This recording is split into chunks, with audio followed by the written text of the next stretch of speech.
Calling the Council-as-a-Whole committee meeting for January 12th, 2021 to order at 7 p.m. All members of the council present. Present from the administration is our Mayor and Safety Director Dennis Morley, Police Chief Ted Livingston, Fire Chief Larry Wright, and our Law Director Randy Flanders. Does anyone recording of this meeting as a courtesy to your fellow attendees? Please identify yourself so they know that being recorded. Seeing no one, the city of Eastlake is recording this meeting.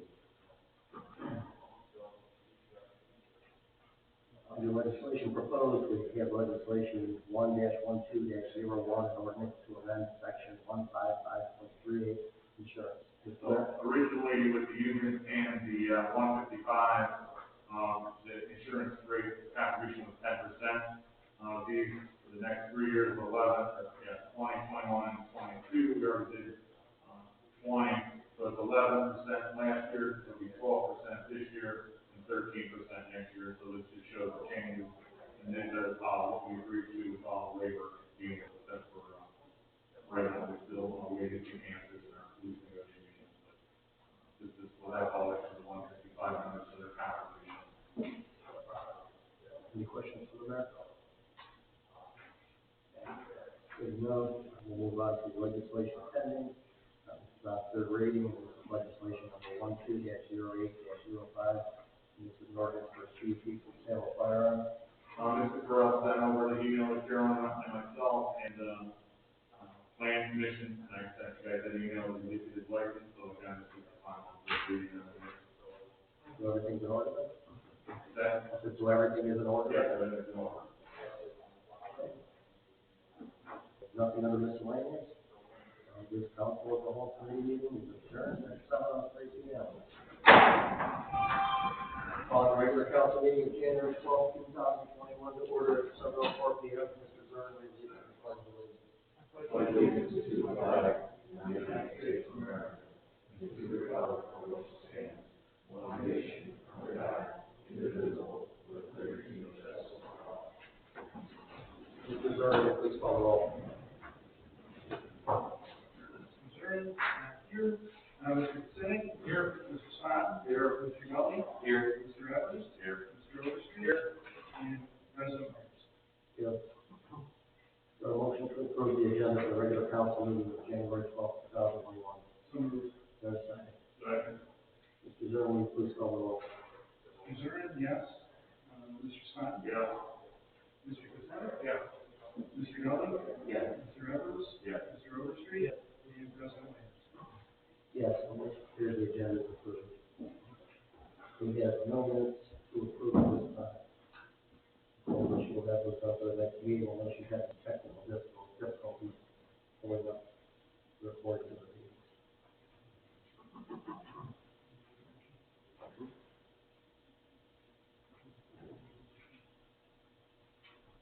No questions.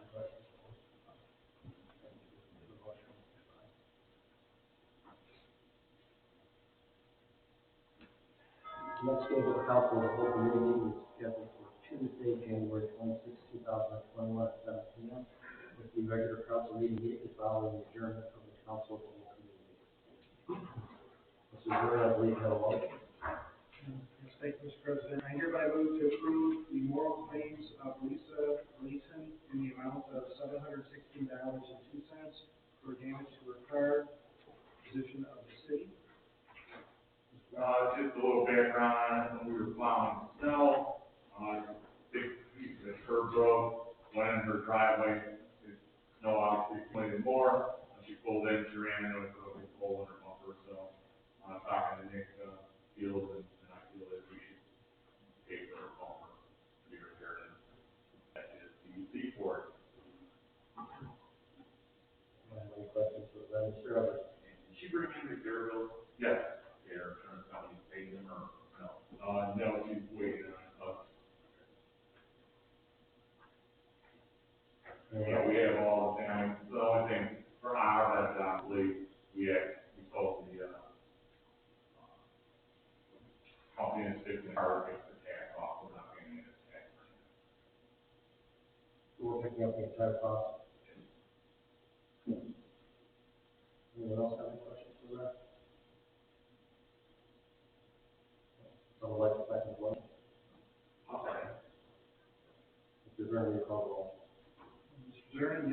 Mr. President? Yes. Mr. Spot? Mr. Gully? Yes. Mr. Evans? Yes. Mr. Overstreet? Yes. President Hines? Yes, the motion carries. Now move on to committee reports. If we have, if there's already have two things. Yes, I just wanted to, let the council know that I am meeting with the Salvation Army and some of the nonprofits tomorrow. We are going to start a book bag drive, school supply collection drive.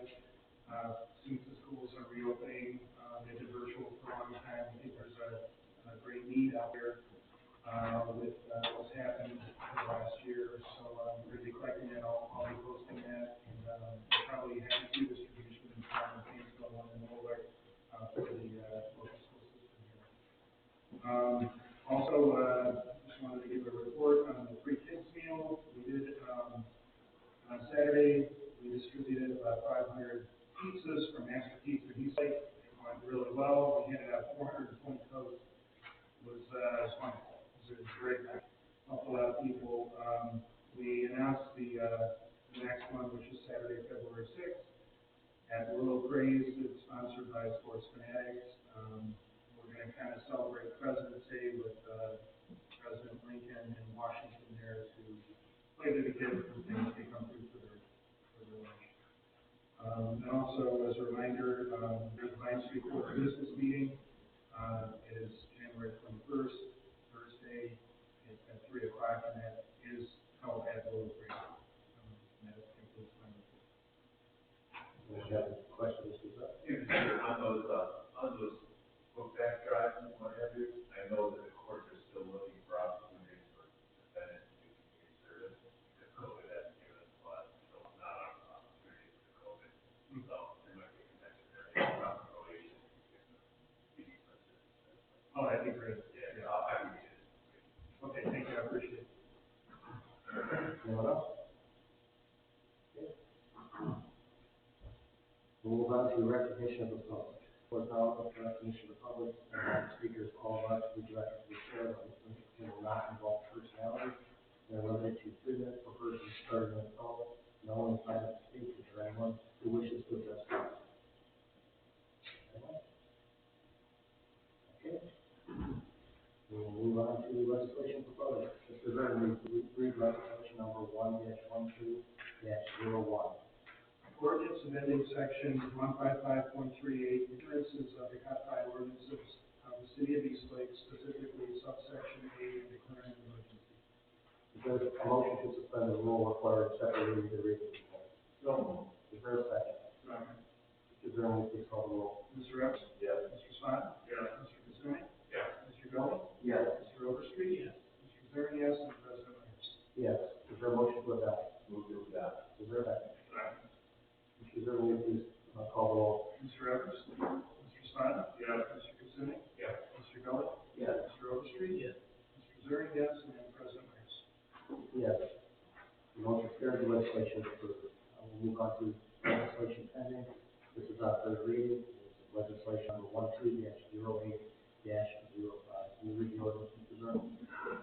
An ordinance authorizing the issuance of a conditional use permit for the sale of firearms to Alfredo C. Correll Jr., Agent for 33851 Curtis Boulevard, Suite 200, Eastlake, Ohio, and declaring an emergency.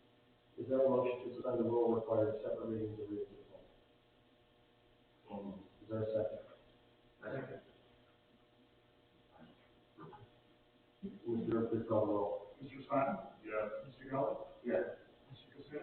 Yes. Mr. Evans? Yes. Mr. Overstreet? Yes. Mr. Kazarian, yes, and President Hines. Yes. Is there a motion to adopt? Move to adopt. Is there a second? Second. Mr. Vernon, please call the roll. Mr. Spot? Yes. Mr. Gully? Yes. Mr. Kuzma? Yes. Mr. Evans? Yes. Mr. Overstreet? Yes. Mr. Kazarian, yes, and President Hines. Yes, and the motion is carried. The legislation is approved. We have no unfinished business, and we have no business. Move on to our administrative reports. The first report from our mayor and safety director, Dennis Morgan. Thank you, Mr. President. Welcome to this evening's meeting, everyone. Or, I'm sorry, to you. So welcome. First, we'll start out with the vaccine. I'm sure the chief will have a little discussion also on it. So, the vaccine is coming into the county very slow. At this point, there has been 1,700 far, 1,573 were given out. At this point, I did send you guys an email from the Lake County Health District. Over the weekend, they rolled out the forms that you could fill out. They ended up getting 12,000 people signed up for 400 vaccines. So, again, they're trying to, obviously we have to get more vaccines in. We did have a meeting, I had a meeting today again with the health district. Had a meeting yesterday with Commissioner Hammercheck, Health District Ron Graham, their regular Mayor Fiala, Jason Boyd from the county, and Ken Flipiak, the city manager from Mentor. We are the side committee that's going to end up working with the fire chiefs to try to get these ponds that are out there right now. There's 7 ponds in place. Well, there's suggested 7 ponds. Like I said before, one of them would be, especially when the weather gets great, would be our parking lot. So the fire chiefs are working with the county, with the commissioners and Jason Boyd, the administrator, to get that moving. We want to be prepared in case there is some sort of onslaught saying, here's 5,000 vaccines, we need to be ready. We need to be ready to have people to give out the vaccine. So as we get more information on that, I'll email you or report it to the meeting. The SID, which is the Special Improvement District, all the cities have all their legislation in. Amanda Gordon, which is working with us in the county, will be filing that with the state, and then we just have another conference call last week. We'll start having conference calls with our residents that signed up, so they can start meeting with the bank. She's still finishing up a few things on the bank, and we'll get to that. We've been going back and forth for meetings with trees and trees issues. There's a tree that is imminent danger on Beach Park. It goes over a house on Iris. I'll send you guys the pictures in the email. Randy is going to be filing a lawsuit since we have the ordinances. As a nuisance, we've sent out 3 notices with no response from the resident. The pictures, when I send you, you'll see that the tree is dead. That it's over. It's already one piece is falling on the residences on one street. It's brought the attention to us. So that's the route we're going to go and see where that goes. But again, with this whole thing, we can't go on private property, so hopefully the lawsuits, people will end up cutting at least a portion of the tree, but they need to just cut down. They don't want to cut the whole tree down right now, at least get the parts that's hanging on their neighbors, over their neighbor's house, which is at their child center.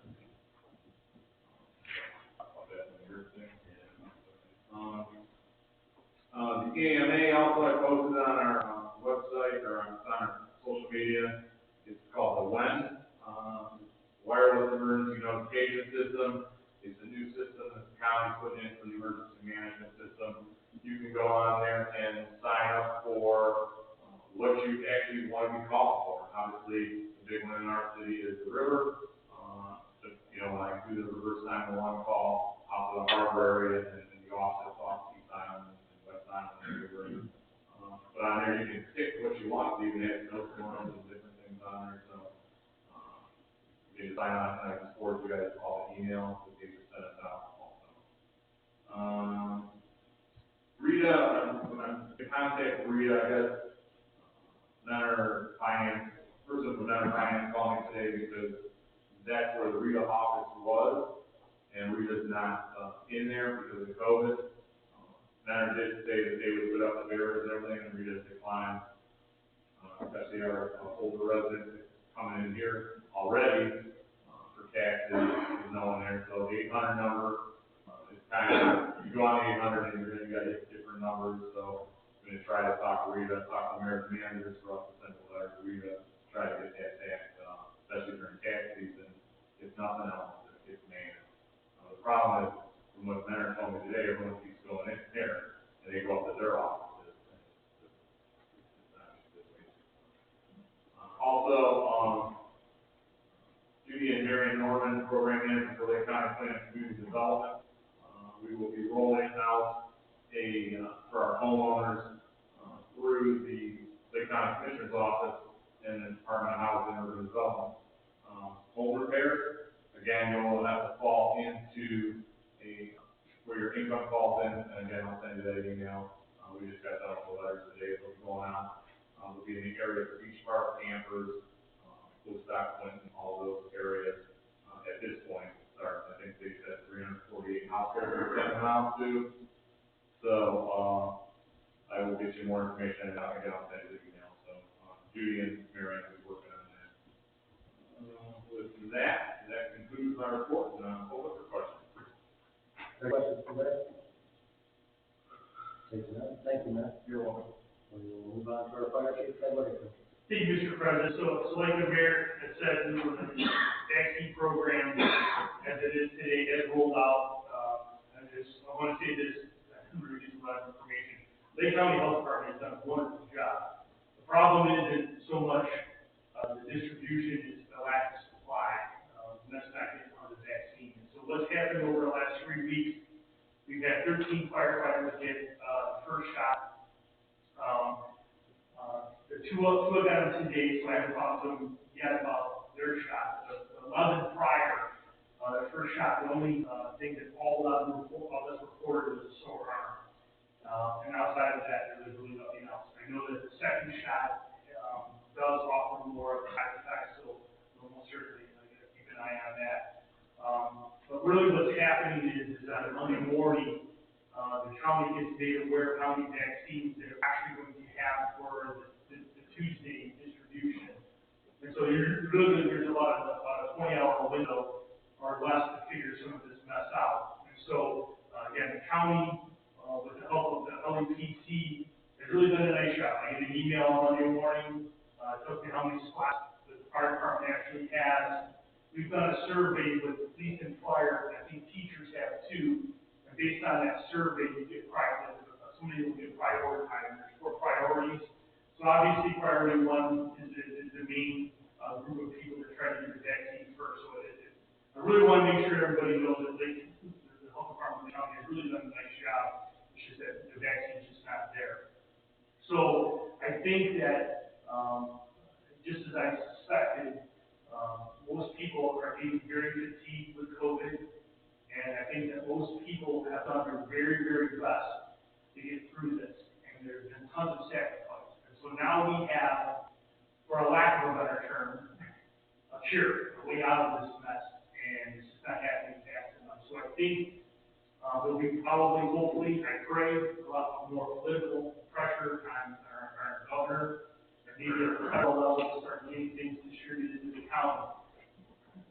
We're the smallest in the state, and I think we have a very robust system. We have a very active relationship between fire and the health department. We've done mass inoculation in 2009 with the H1N1 clinic. There was about a 4-week window that we actually inoculated tens of thousands of people in this county. Again, there's a little difference in this one, but the system's in place. So like the mayor was saying, there's the pods, the points of distribution that exist are all indoor facilities.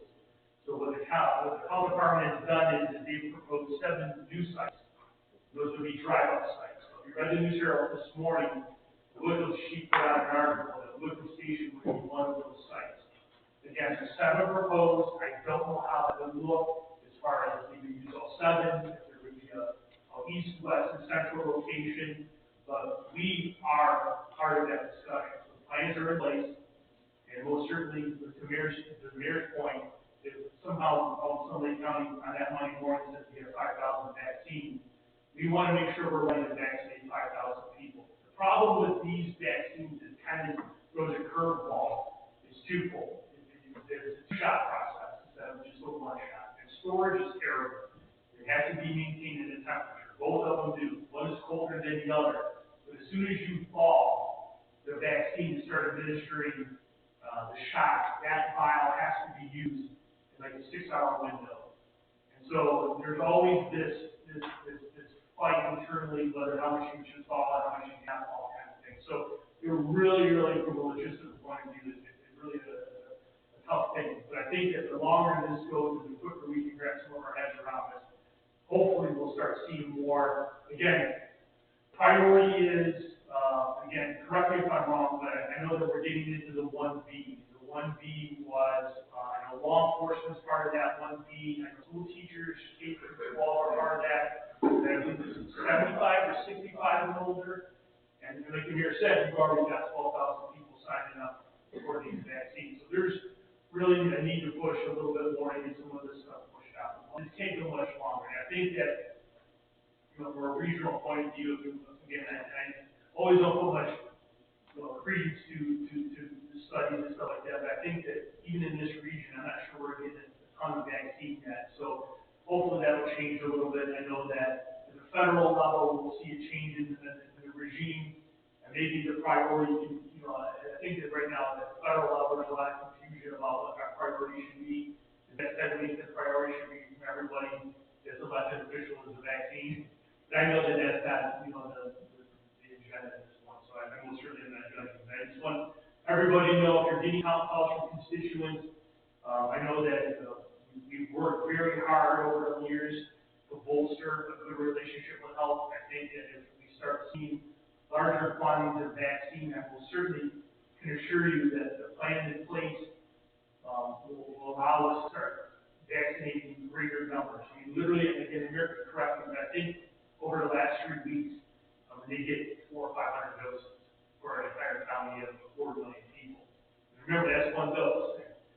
So as soon as you inoculate the 1,700 people, they need to be guaranteed that those 1,700 get the next dose. So that's another 1,700 they already have to set aside for those people that got dose 1. So it really is a tough thing. And I think it needs to be said that the county health department is doing a very, very nice job. I can tell you from experience, the process is very easy. We went to the county engineer. Painesville Township has an outbuilding over there. You check in, you hand in the registration form. Somebody greets you at the car. They give you the shot, and then they have the paperwork part of it, and then you go into a cool-off period here. Because there has been some anaphylactic reaction, which is systemic reaction, you need to sit in an area for 15 minutes just to make sure you don't have those kinds of responses. So honestly, because the 15-minute period took longer than the whole process. So they really do a nice job, but I think they deserve some credit. So I think that we continue to push our bosses.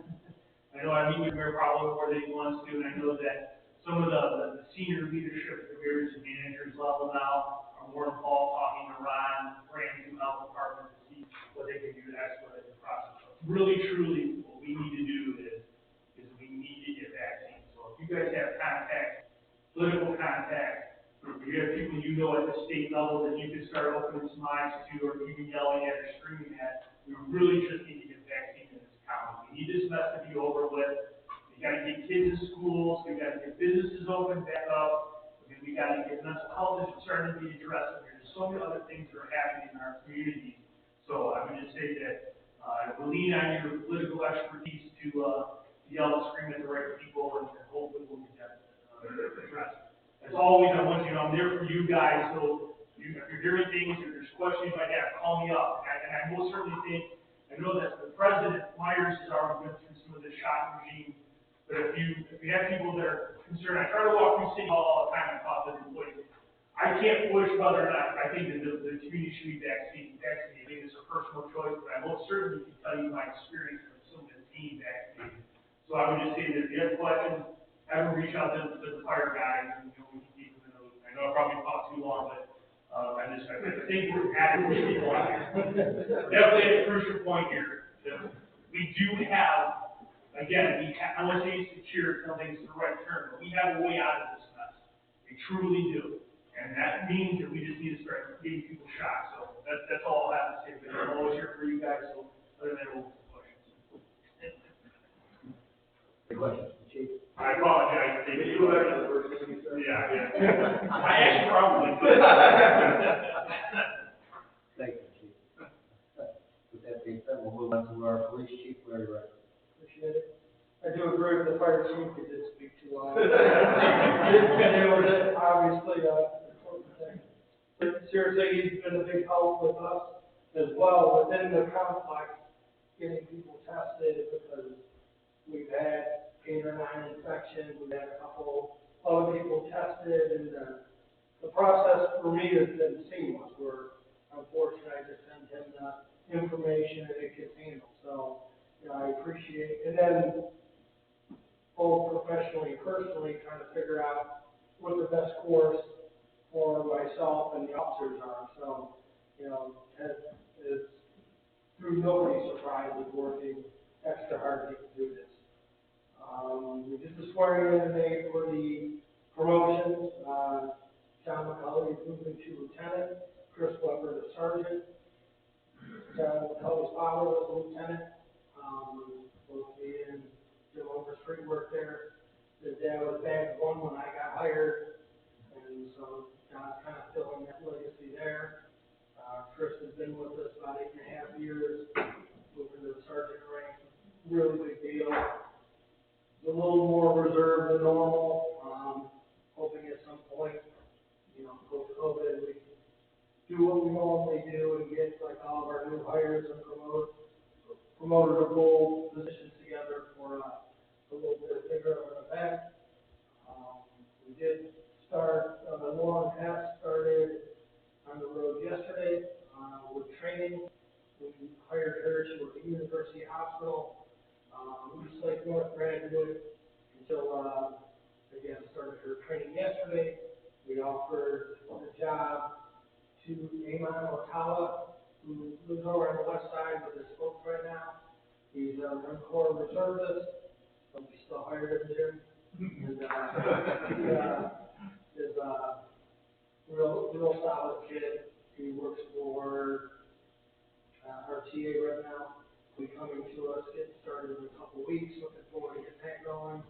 Those were our +1 for 2020, and our replacement for Lieutenant Angelo, who's off the schedule, but just not quite off the books. So continue to grow. We got a lot of good young people we're putting on. The process has been going well, and just looking forward to the future. So with that, I am open to questions.